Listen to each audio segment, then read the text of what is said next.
Share बाजार एक ऐसा बाजार है जो देश के डिजिटल होने के साथ ही लोगों के हाथों तक अपनी पहुंच तेजी से बढ़ा रहा है।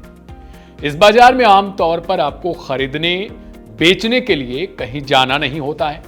सामान्यतः आप अपने फोन से 2-4 क्लिक में इसके शेयर खरीदते हैं और फिर बेच देते हैं।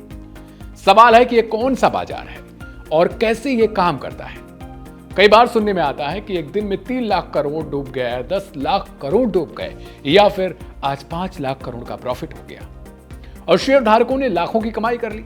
ये एक कॉमन हेडलाइन है। 4 जून जिस दिन भारतीय चुनाव के 18वीं लोकसभा का रिजल्ट आया तो इस कारोबारी दिन में ही निवेशकों को 32 लाख करोड़ रुपए डूब गए थे और यह रकम भारत सरकार द्वारा जारी बजट के हिस्से से कुछ लाख करोड़ ही महज कम है।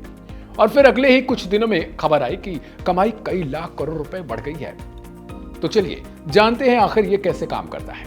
स्टॉक मार्केट, शेयर या इक्विटी मार्केट का अर्थ एक ही होता है। शेयर खरीदने का साधारण सा मतलब होता है कि आप उस कंपनी की हिस्सेदारी खरीद रहे हैं, यानी कुछ प्रतिशत के मालिक बन रहे हैं। और अगर आप मालिक बन रहे हैं तो सिंपल है कि आप उस कंपनी के बिजनेस में होने वाली लाभ अथवा हानि के हिस्सेदार होंगे।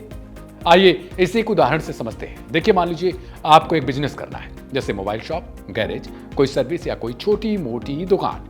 अब आपके पास पैसे हैं तो ठीक, नहीं तो आपको थोड़ा सा दिमाग लगाना होगा। अपने किसी करीबी दोस्त को बोलिए कि साथ में एक दुकान या जो भी XYZ बिजनेस शुरू करना चाहते हैं उसमें पार्टनरशिप हो कर ली। अब दुकान में 50-50% की दोनों की हिस्सेदारी हो जाएगी। पैसे लगाकर शुरू की गई। इसका तात्पर्य है कि आप आधा और आधा आपका दोस्त उस दुकान का मालिक है।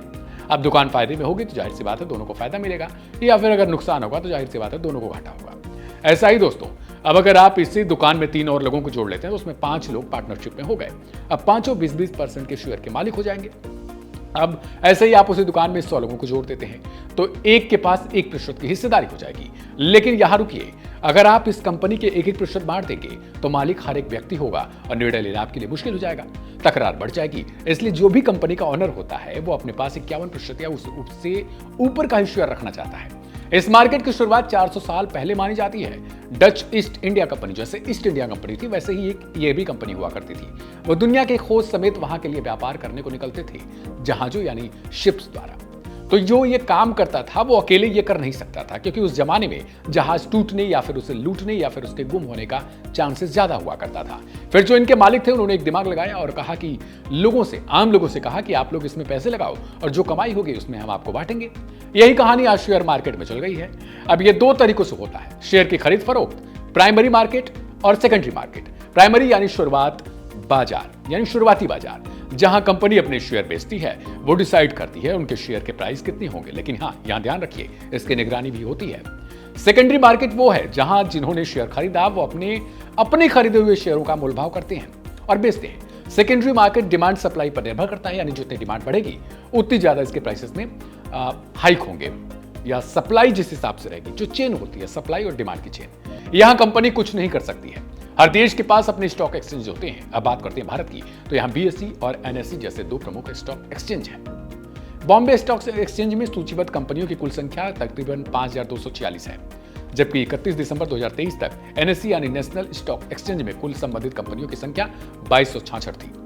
नेशनल स्टॉक एक्सचेंज यानी NSE विश्व का तीसरा सबसे बड़ा स्टॉक एक्सचेंज माना जाता है कारोबार के हिसाब से। इसकी स्थापना 1992 में हुई थी। अब एक नजर भारत के सबसे महंगे शेयर्स वाली कंपनियों पर। MRF लिमिटेड है, इसका प्राइस जो है 1,26,954.85 रुपए है। KC इंडस्ट्रीज लिमिटेड, इसका 58,273.85 रुपए। Honeywell automation India limited 57,904.10। Yamuna syndicate limited 46,198.80 rupees इनके शेयर के प्राइसेस हैं। हालांकि ये ऊपर नीचे भी होता रहता है, मिनटों में भी बदल सकता है। अब बात किस देश का शेयर बाजार सबसे ज्यादा रिटर्न देता है, तो इसका जवाब है अमेरिकी। माना जाता है कि अमेरिकी शेयर बाजार समय के हिसाब से सबसे ज्यादा इन्वेस्ट रिटर्न जो है वो देता है। अब सवाल है कि आखिर NSE या BSE कौन सा मार्केट सबसे बेहतरीन होता है, तो इसका जवाब कोई खास और संतोषजनक या फिर कहें 100% सच हो तो ऐसा नहीं है। लेकिन आमतौर पर कहते हैं कि BSE शुरुआती लोगों के लिए यानी बॉम्बे स्टॉक एक्सचेंज शुरुआती तौर के लोगों के लिए उपयुक्त है, जबकि NSE यानी नेशनल स्टॉक एक्सचेंज अनुभवी निवेशकों और व्यापारियों के लिए अधिक उपयुक्त है। अब बात शेयर मार्केट की सबसे बड़ी कंपनी की, तो रिलायंस इंडस्ट्रीज जो एक समूह होल्डिंग कंपनी है, मार्केट कैप के हिसाब से भारत की सबसे बड़ी कंपनी है। यह ऊर्जा, पेट्रोकेमिकल्स, कपड़ा, प्राकृतिक संसाधन, खुदरा और दूरसंचार सहित विभिन्न क्षेत्रों में काम करती है। तो दोस्तों, ये थी शेयर मार्केट और उससे जुड़ी कुछ मामूली तौर पर जानकारी। आपको कैसे लगी इसे कमेंट बॉक्स में जरूर बताएं और ऐसे वीडियोस को जानने जो आप जानना चाहते हैं उसके बारे में कमेंट में जरूर लिखें। मैं था आपके साथ दिव्यांशु और मेरे साथ कैमरे पर थे हर्ष। नमस्कार।